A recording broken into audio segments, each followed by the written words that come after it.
Welcome to Let's Be Well Together podcast. We're your wellness check-in team. Join us each week or when you can.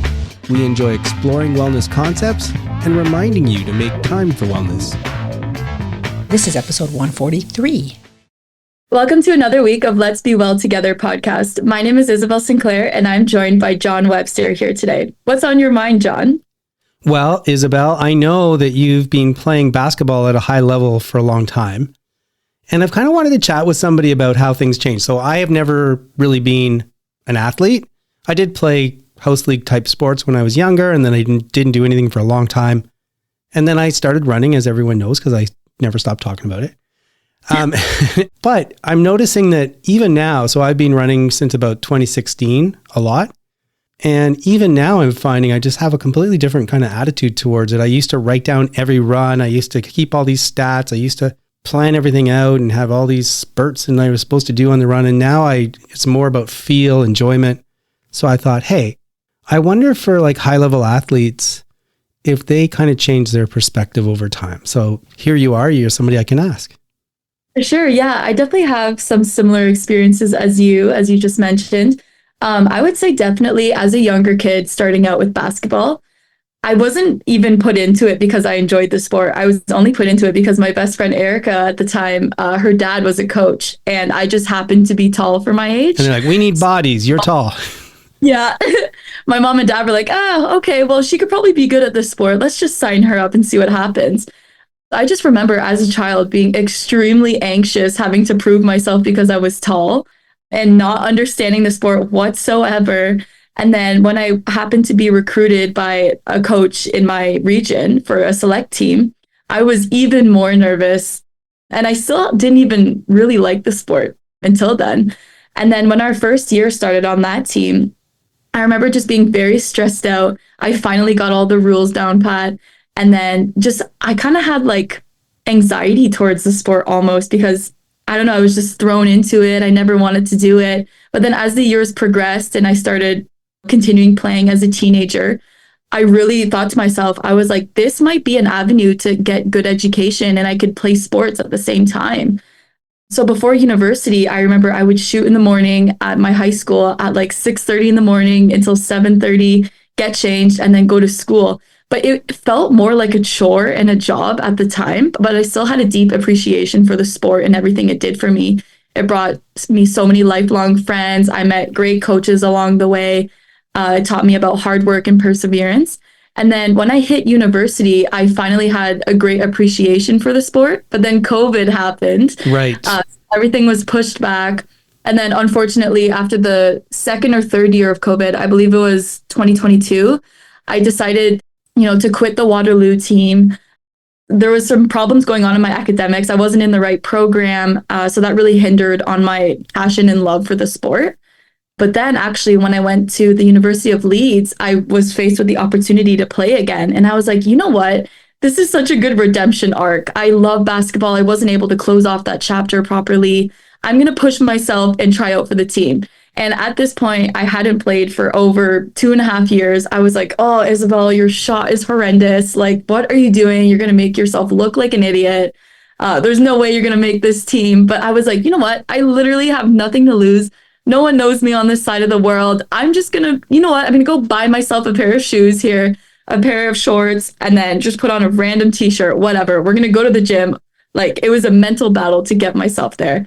But then once I finally got there, I took it all in. I saw all the girls, dribbling, shooting, warming up. I was like, oh, this is where I'm meant to be. Like, I need this for my inner self. I need this for my inner child. Like, you worked so hard for over 10 years to get where you are.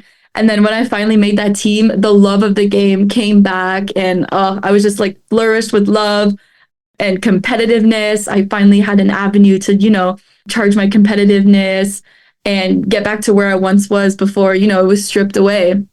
And now after that experience, I was scouted by an old coach who used to come watch my games to play at Niagara College. And I was so ecstatic to have the opportunity to play again, especially in my hometown of Welland. Unfortunately, that's my hometown. You can't say that. We love Welland. Oh, Welland. Oh, Welland. My sons used to play hockey against guys in Welland, and man, those were some tough games. Oh, yeah. My brothers played for Welland their entire lives, and it was always a scrappy game. Yeah, there's players on that team that were both skilled and tough as nails. Oh, yeah, for sure.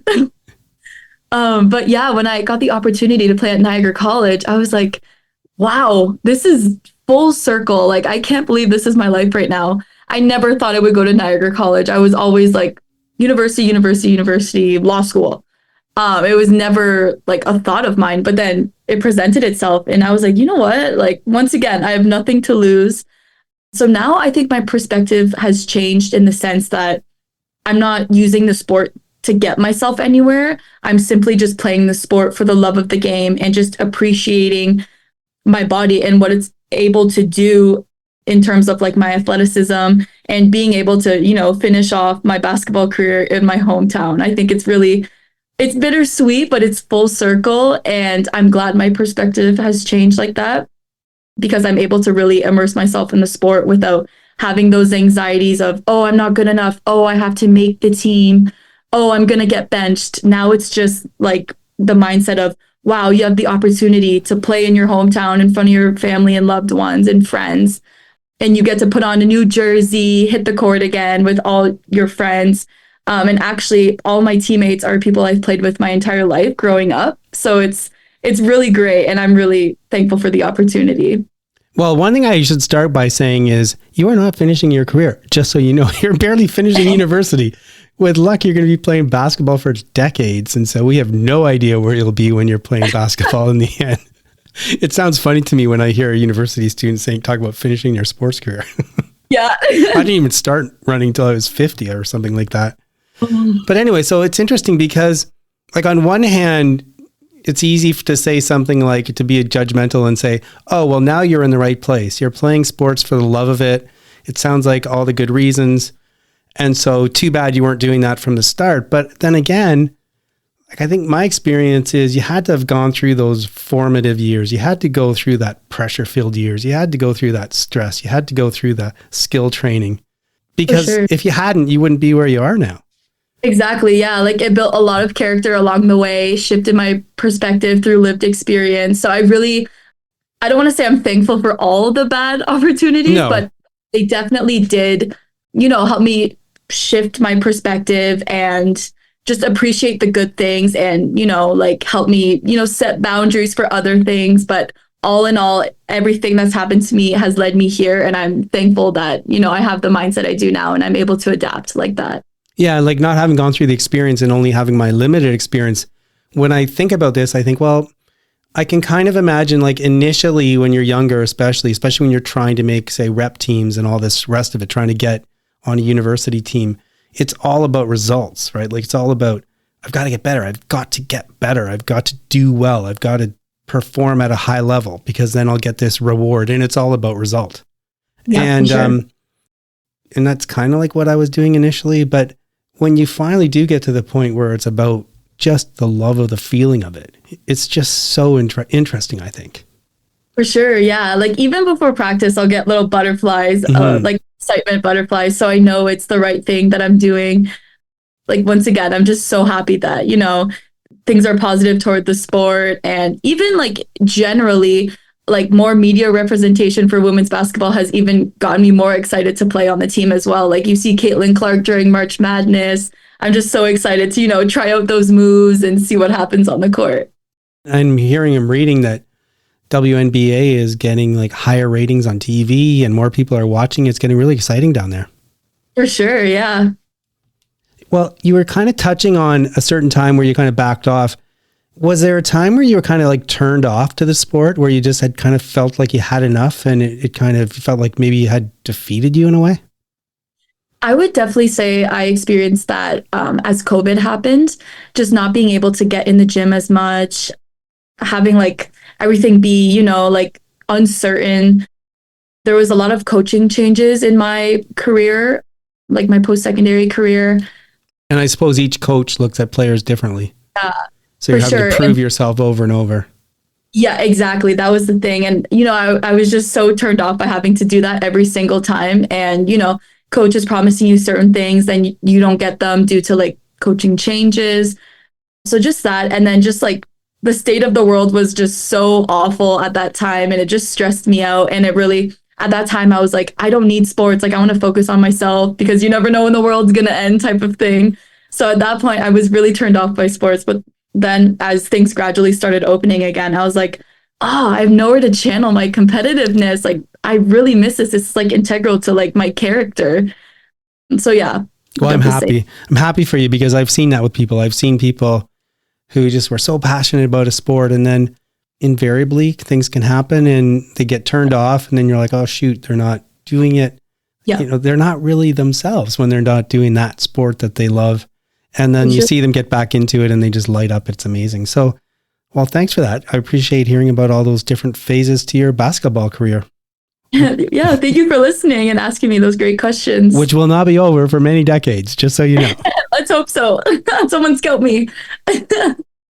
Okay, so turning from what's on your mind to our 8-week focus on facets, we're into week 5. And we're working our way around the wellness wheel, which you can see if you look on our website, letsbewelltogether.com. And this week it's special. It's physical wellness, which is really at the heart of things. All areas of wellness are really critical, but for me, physical is special because getting in touch with my physical wellness is what led to the epiphany I had about a practical way to find balance and work towards balance. If you take nothing else from our podcast, please consider the profound change I experienced by making physical health a priority. Eating nutritious food in moderation, doing aerobic exercise, core and strength training, getting enough sleep, all the things you need to do to be physically well.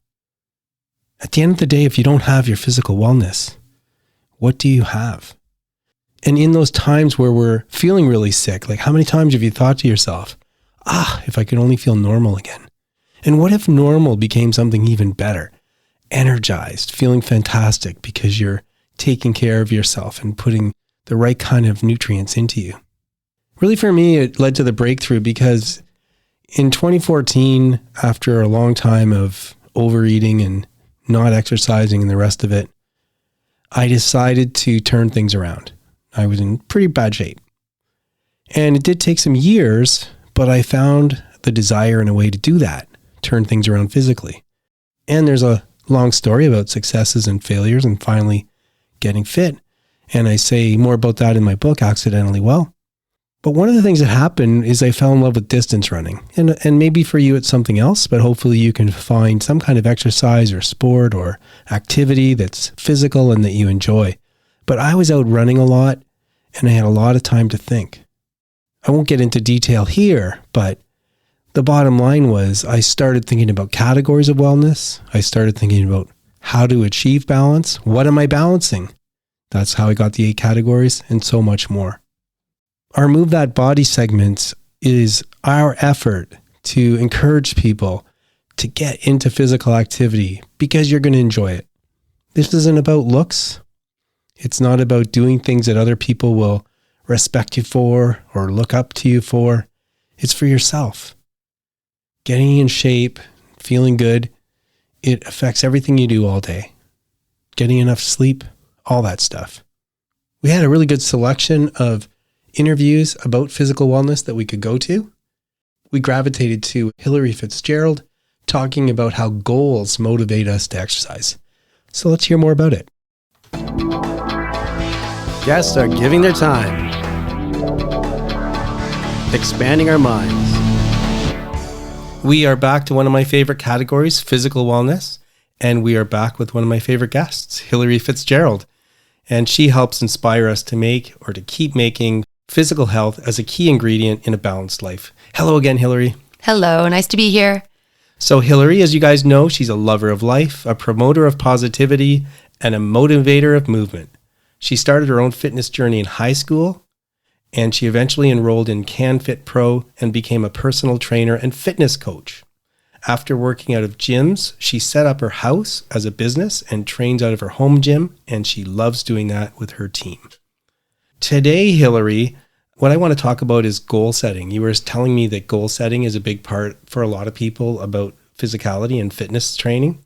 And I'm wondering, for example, if we could start by asking you what you see as some of the benefits of setting goals. Yes. So I find most people come to me with some goal in mind. They want to start working out for various reasons. Maybe it's just to feel better about themselves overall. It could be a weight loss goal. It could be they want to run a 5K, so they want to get stronger for that. There's so many different... Anybody getting married? That's a big one. Is it? So I went through, oh my gosh, actually not for a while, but I went through a few years there where everyone was getting married. So that was the main goal. I just mentioned that because my son's weddings, by the time this airs, it'll have happened. Oh, that's exciting. So does your son? No, he's not into that, but it occurred to me that I can imagine people wanting to do that. That's a big one. So it was, a few years ago, and I still have these clients that I have seen through, when they got engaged. Well, they came to me maybe after they got engaged. They have some goals in mind. They got married.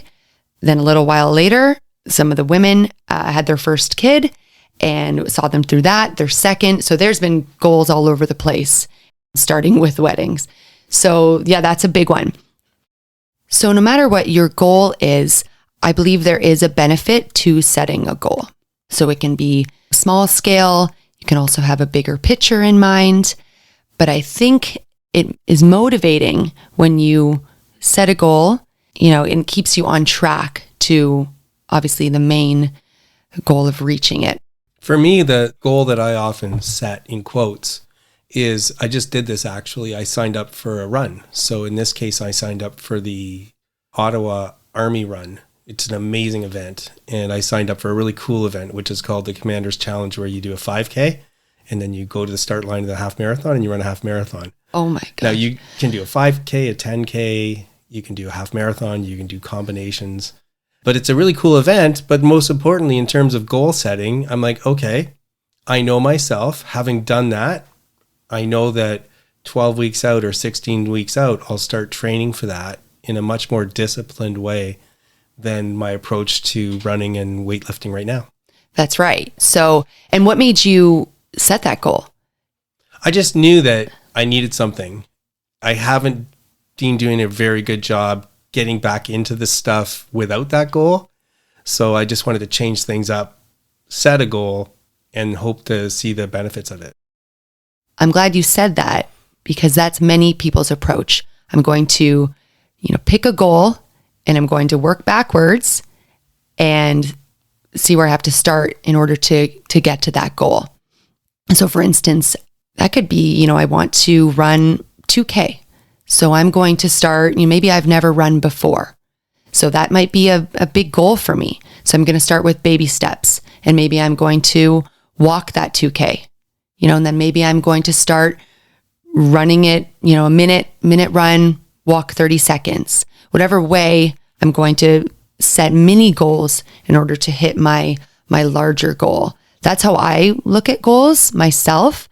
And when I'm working with people, I often think that's a great way to get to the end goal. But many benefits to setting a goal. I think it helps you be disciplined. It motivates you to see the end picture.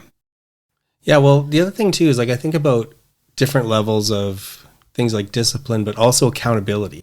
I'll give you an example. When I first lost a lot of weight, I'd lost weight a couple times, but the first time I was very successful, I went and saw a nutritionist. Not only did they teach me about healthy eating and eating in moderation, which was amazing, I also had this accountability. I had to write down everything I ate, which is kind of a regular part of a lot of weight loss routines. And I had to meet with them every 2 weeks. And between having to write down everything I ate and having to show that to them every 2 weeks, I had a lot of accountability, and I stuck to the healthy eating program. And I definitely don't stick to it as well without the accountability. And I kind of see goal setting as self-accountability in a way. Now, obviously you can work with someone else and you get that added level where you have to report to them and you're probably more disciplined. But just by entering myself into that race, I feel like I'm accountable to do a good job in that race and set myself up to succeed in that race. I'm not trying to do a super fast time. I just want to feel comfortable throughout it. So I think part of goal setting for me is it gives me accountability which in turn imposes discipline on me. Yes. And I think that's important. I think it's great to have something to work towards. You know, it doesn't have to be something, it can be something intense, or it can be something smaller. It can be a mini challenge. I think it's great to have something to work towards, to motivate you, to be disciplined. I'm sure you've probably said to your wife, hey, I'm doing this, or to maybe your friends. I think saying it out loud really helps. Well, by coincidence, I just bumped into somebody from my work, and they're thinking of just getting into running. And they said, I would like to do a half marathon at some point this summer. Do you have any? And I said, well, I did sign up for this one if you want. And then I poked around at speed, because it's really hard in these runs to run with people of much different speeds. Right. I could see so that. It turned out that this person is pretty much the same speed as me. And they've never run more than 15 kilometers. And this is 21.1. So I said, well, if you want, I can actually run that speed. If you want, I'll pace you. And I absolutely love pacing, right? So now if that person signs up for the race, that I'm going to have some accountability and really get myself ready, especially if they do ask me to pace them, because I won't want to let them down. Well, that's right. And look, you just made a friend. True. That, so I feel like that's a benefit as well.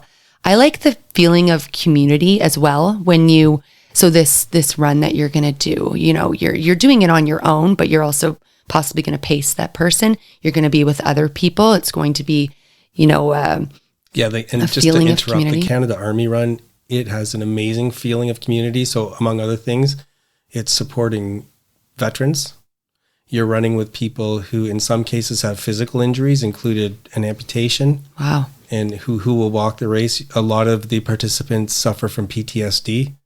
And it's a way of not only running with a group of people to showing support, financially, but you're literally running side by side. Honestly, I teared up a couple times when I went last time, especially when I went through the row of pictures of people who made basically the ultimate sacrifice. It's an incredible community feeling. Well, there you go. Like, that's why you're doing it. And in turn, you're going to conquer this goal of your own. So it's really so many things you're getting out of it. That's amazing. And you mentioned as we were setting this up about setting yourself up for success.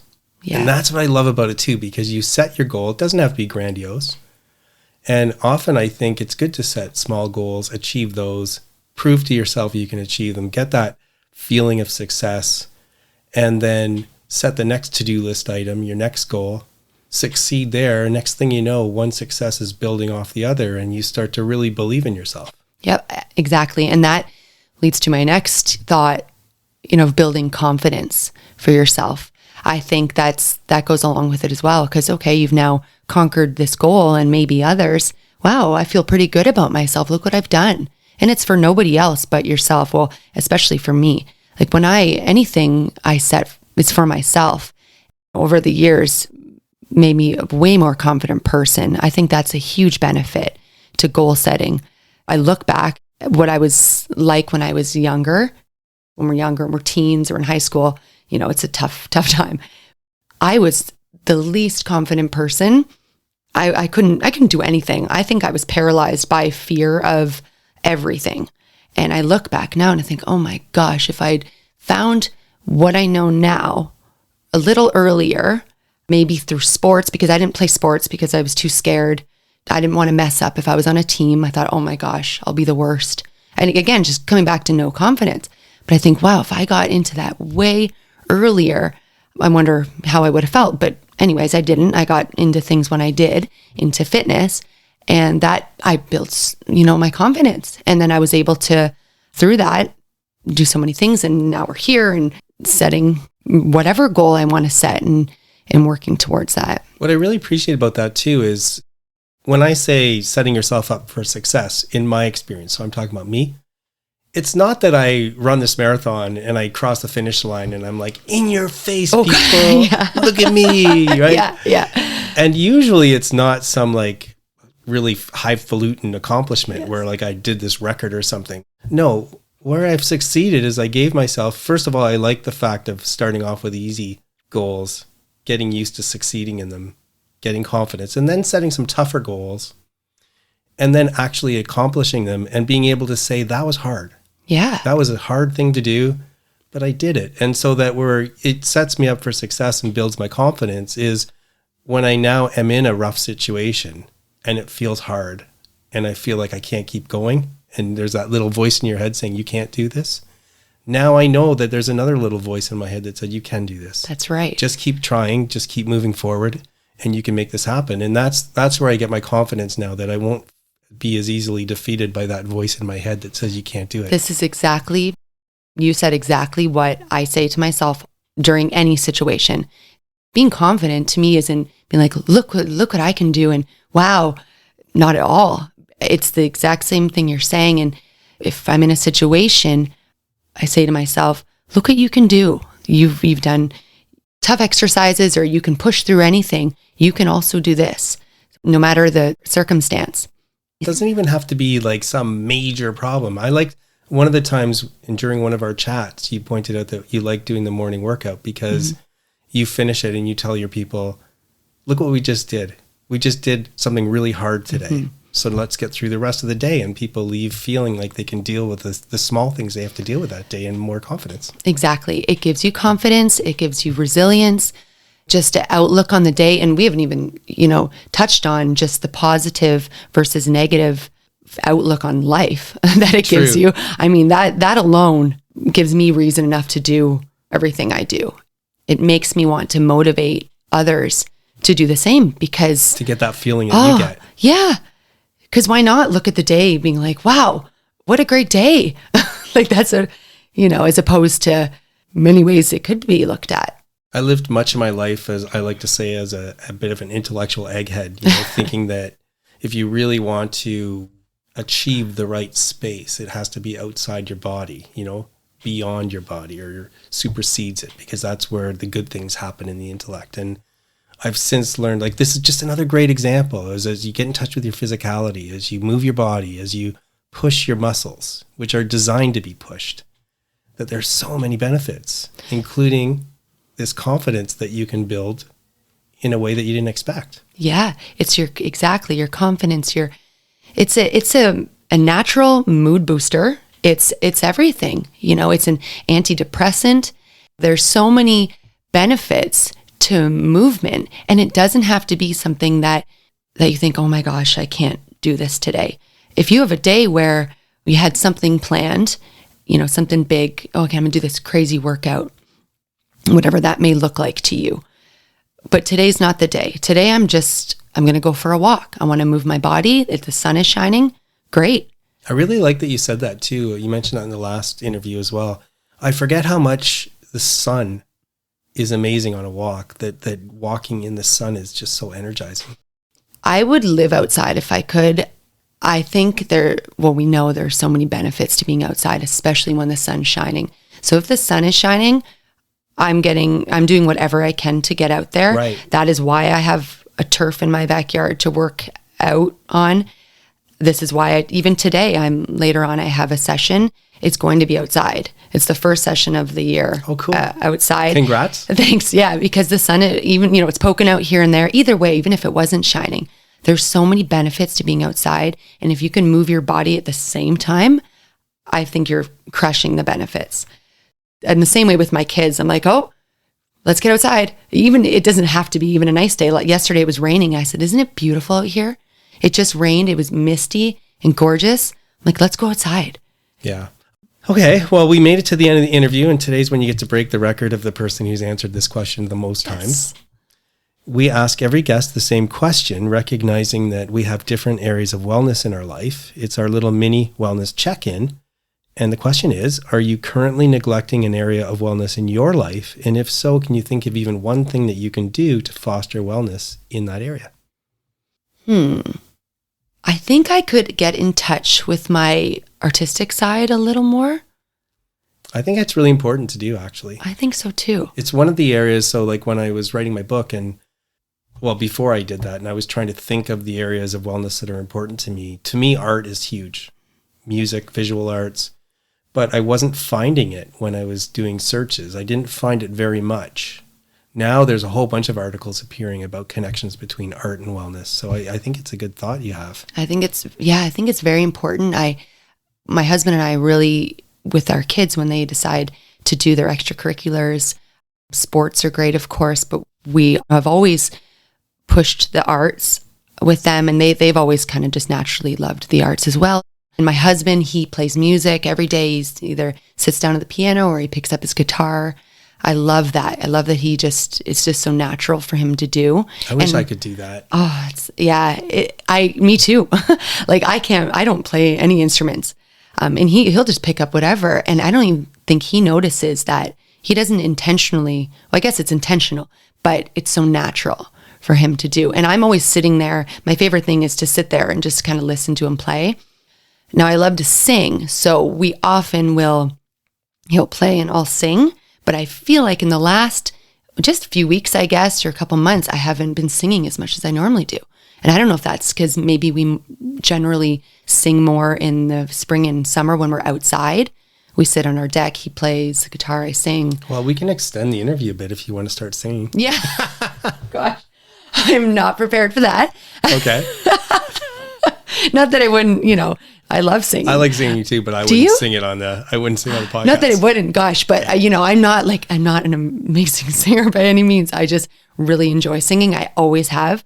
It's something I did as a kid, and I was always in the choir.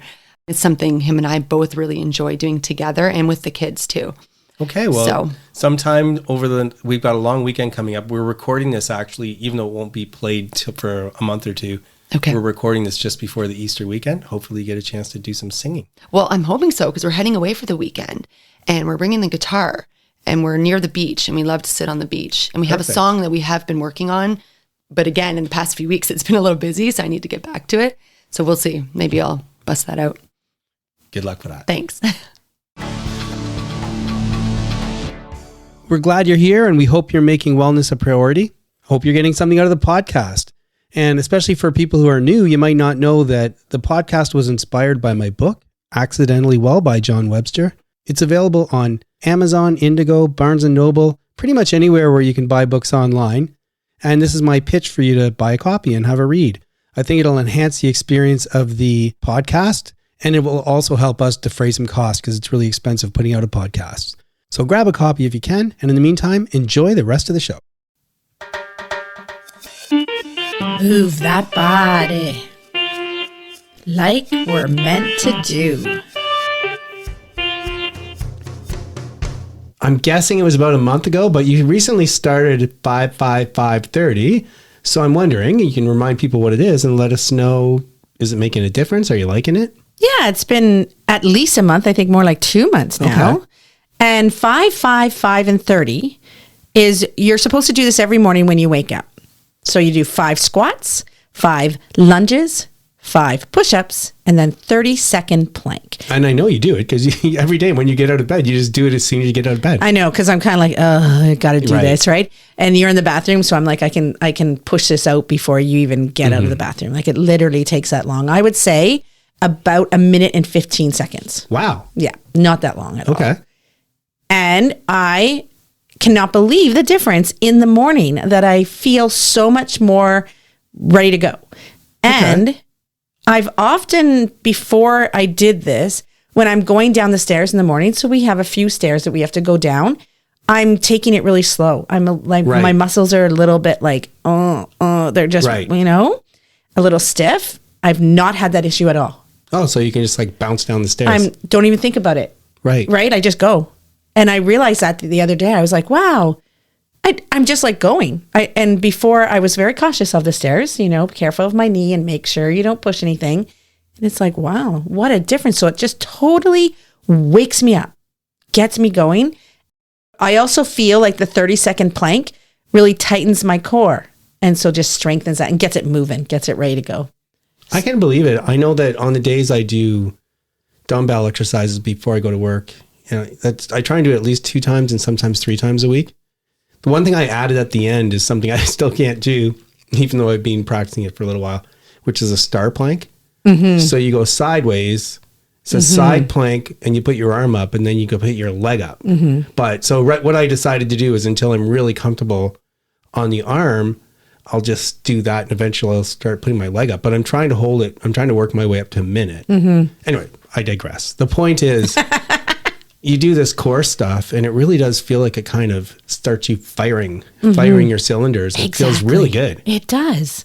I'm really enjoying it. Now, it's not a substitute for my exercise. No. I still do my regular exercise, but it's just a nice way of getting going. And I feel like it's really working. And I'm hoping that it will keep my body younger.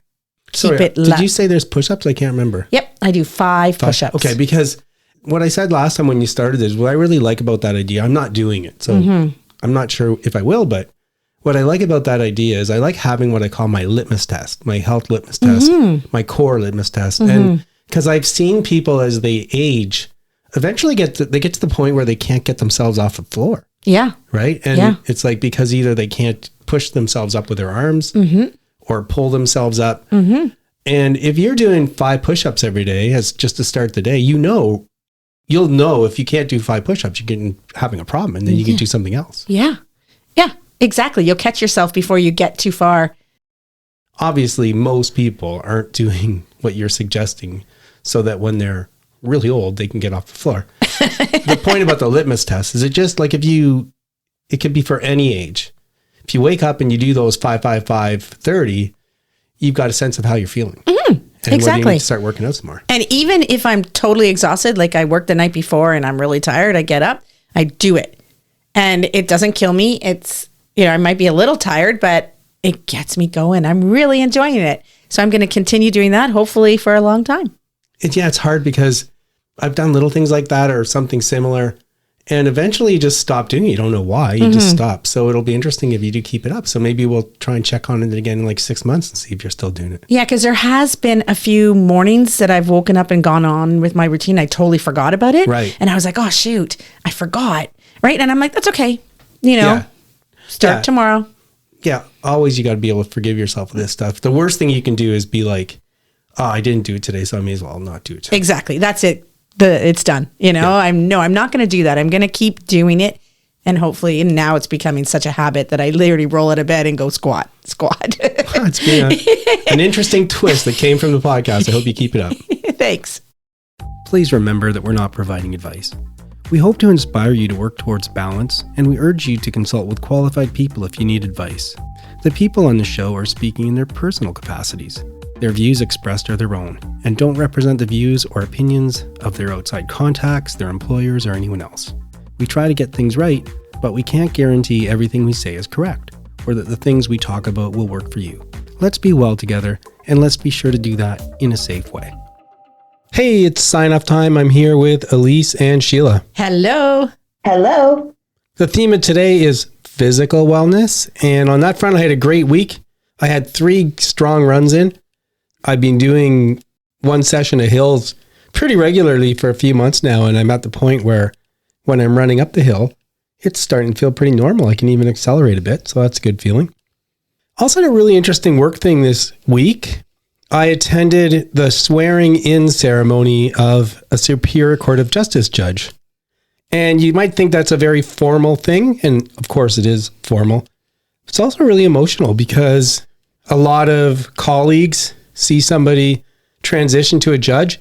And one thing that means, for example, is you can't really spend as much time talking to them and stuff. Judges tend to be a little more isolated. So it's almost like saying goodbye to your friend for a little while. And family and friends are there and they're very emotional because it's a huge success. So it's almost like, graduation, but ramped up a bit because somebody's doing something pretty amazing. Anyway, it was a really good feeling. It was a completely packed courthouse, so many people to support the new judge, and it was a real good, feel-good moment. Nice. How are you doing, Elise? I'm doing great. We've had kind of full-on baby prep last week because I'm entering my last 2 weeks of work before my maternity leave. Yeah, wow. So it is happening. So we have the hospital bags are ready to go. We have all the clothes folded. We have the bassinet set up in the bedroom. So we're kind of feeling ready now. I forgot to ask, are you still going to do the podcast? I mean, depends how well the baby likes to sleep. Baby can be on the podcast too. Yeah, true. Yeah. We'll hear his cries. So that's kind of been our focus. We have lots of meals prepped in our freezer. So we're feeling really good. So that's kind of exciting. That is exciting. How about you, Sheila? Well, I have quite a few things. And I'd like to start with wishing Elise a happy birthday. It was her birthday this week. Thank you. Yeah. Did you celebrate all week? Oh, yeah. It was great. The kids found out at school, so everyone was wishing me a happy birthday. It's always fun Yeah, to be that's a nice. teacher and have the kids wish you happy birthday. Nice. And then the next day it was my friend's birthday. Happy birthday to Corrine if she's listening. And I took her to the Laura Mill. So her and I went to the Laura Mill and it was so nice. It's so beautiful there to have a spa treatment and just enjoy the day. We ended up spending like 6 hours there. So it was lovely and relaxing and very needed, I think. So that was fabulous. And on the weekend, I did a wedding for a friend of ours. So the mother of the bride has been a childhood friend for a long time, and I did her daughter's wedding. And it was so wonderful. I got to see a lot of family there, and it was a Disney themed wedding, which was a lot of fun. It was just lovely. So that was very enjoyable, and I was really thrilled to be part of it. And then today I did a Kindness by Kate event. So today we went to an old age home with the little ones dressed up in Halloween costumes and did like a little Halloween parade and some dancing to the Monster Mash. And the retirees gave out candy to all the kids. So it was really, really cute. And I remember doing that when I was a little one. And these kids were all like JK and under, like so young and just so cute. So that was a really nice event too. So I've had a very fun week. And we put away our backyard today too. Yeah, it's been so beautiful. I felt bad to do it today, but it's time. So we got all the outdoor stuff put away. And I don't want to say we're ready for winter because I'm really hoping the weather will stay warm, but we're ready. I just like the fact that when we started doing that years ago, it was always like, what do we do? And there was all this work. Now we both go out there, we kind of do our own things for a bit, and then we come together to move the common stuff, and it's done really fast. Yeah. So, all right. Well, thanks everyone for listening. We hope you're enjoying our focus on facets, and today's was physical, and we hope to see you again soon. That is it for today's show. Please try and make wellness a priority. You deserve it. If you feel the need to talk to someone or ask for help, please do that. Accept yourself for the person you are. So long. Adieu. Auf Wiedersehen. Goodbye.